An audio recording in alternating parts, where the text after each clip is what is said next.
है, तो किस तरह से हाईकमान का आभार व्यक्त करेंगे और चुनाव लड़ने की किस तरह की रणनीति आपकी रहेगी? मैं आदरणीय बहन जी का तहे दिल से शुक्रिया अदा करता हूँ, जो उन्होंने मुझ से छोटे कार्यकर्ता पर इतनी बड़ी जिम्मेदारी सौंपकर मुझे यहाँ लोकसभा प्रत्याशी बनाया है। मैं दिल की गहराइयों से उनका आभार व्यक्त करता हूँ और पूर्ण विश्वास देता हूँ कि उन्होंने जो जिम्मेदारी मुझे सौंपी है, मैं उसको संपूर्णता से अपने पूर्ण सामर्थ्य के साथ निभाऊंगा और समाज मुझे विजयी बनाकर उनके पास दिल्ली भेजेगा। भैया, चुनाव के मुद्दे क्या रहेंगे? किन मुद्दों को लेकर चुनाव लड़ेंगे? किन मुद्दों को लेकर जनता के बीच जाएंगे? चुनाव यहाँ पर हो रहे अलीगढ़ में गुंडागर्दी, व्यापारी उत्पीड़न, नशाखोरी और महिला सम्मान के साथ के मुद्दों को लेकर मैं जनता के बीच जाऊंगा। उनको ये विश्वास दिलाऊंगा कि वो आपका बालक, आपका बच्चा, आपका सेवक अपनी पूरी ताकत के साथ उनकी किसी भी सम्मान को पूर्णतः लड़ेगा।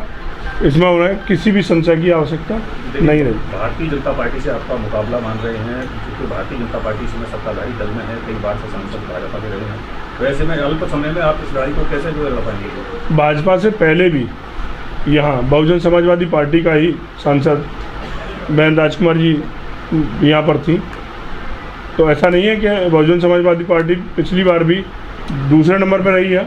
और इस बार चूँकि बहन जी ने ब्राह्मण हमेशा सबको साथ लेकर चलता है, इसी के साथ उन्होंने मुझ पर ये विश्वास जताया है कि ब्राह्मण जाएगा तो अपने साथ बाकी सभी छोटी, दबे, कुचले, शोषित, वंचित, अगड़े, पिछड़े, अल्पसंख्यक, हिंदू, मुस्लिम, सिख, ईसाई सभी भाइयों का साथ लेकर मैं चलूँगा।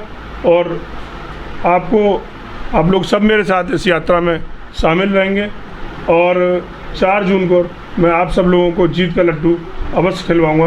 ऐसा मेरा भैया, बीजेपी से आपके पुराने संबंध रहे हैं, ऐसे में अलीगढ़ का एक शाही परिवार है, उनसे आपके घरेलू संबंध हैं, क्या कहेंगे कि किस तरह का मुकाबला रहेगा? नहीं, देखिए, संबंध अलग चीज़ है और जब चुनाव राजनीति की बात आ जाती है तो बाप बेटे अलग हो जाते हैं, माँ बेटा अलग हो जाता है, भाई भाई अलग हो जाता है।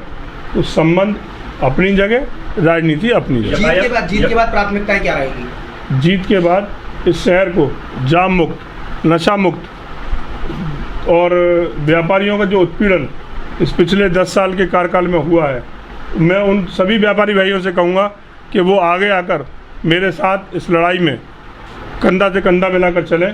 मैं उन्हें कभी निराश नहीं होने दूँगा। यकायक भारतीय जनता पार्टी से मोह भंग होने का क्या कारण रहा है? नहीं, यकायक कोई कार्य नहीं होता है। पिछले 10 साल से ये सब कार्य चल रहा था और अचानक कुछ भी नहीं होता है। धीमे धीमे छोटी छोटी जो घाव है वो नासूर बन जाते हैं। अब उत्पीड़न इस शहर में किसी से छुपा नहीं है। कोई वर्ग, कोई जाति ऐसी नहीं है जिसका उत्पीड़न ना किया जा रहा हो। विशेष तौर से ब्राह्मणों को इस अलीगढ़ ज़िले से और बिल्कुल राजनीतिक विहीन किसी भी व्यक्ति की राजनीति इस शहर में नहीं जमने दी। आप सब लोगों को विचित है, अभी चुनाव होके गया है, यहाँ पर मेयर का, चेयरमैन का आप सब लोगों को खूब अच्छी तरह ज्ञान है कि क्या भाजपा नेतृत्व इतना निर्दयी हो गया था कि उसने अलीगढ़ से किसी भी चेयरमैन को टिकट देने के लिए जरा भी उत्सुकता नहीं दिखाई। एक चेयरमैन जिला इगलास में था, उसको भी उसकी भी टिकट काटकर दूसरे समाज के व्यक्ति को दे दी गई।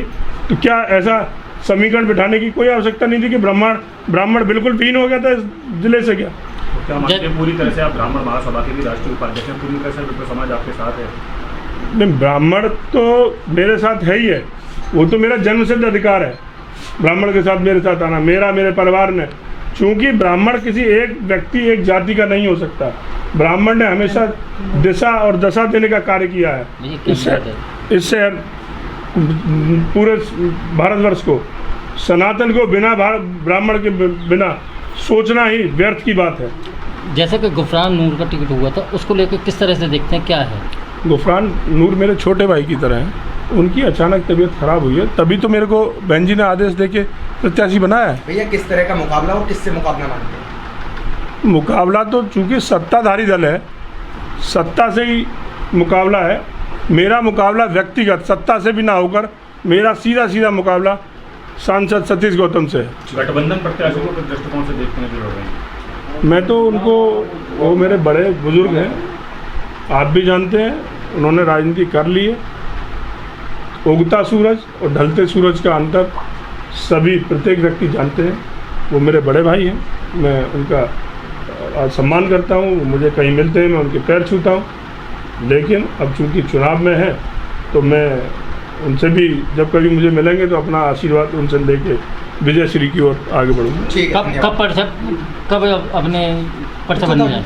कल सुबह मैं अपने निजी आवास से सिटी एनक्लेव रामगढ़ रोड से सुबह प्रातः 10 बजे कलेक्ट्रेट के लिए प्रस्थान करूंगा और मैं आह्वान करूंगा कि अलीगढ़ की आदरणीय जनता मेरे साथ कंधे से कंधा मिलाकर इस लड़ाई को लड़ने के लिए कल भारी से भारी संख्या में आकर मुझे आशीर्वाद प्रदान करें।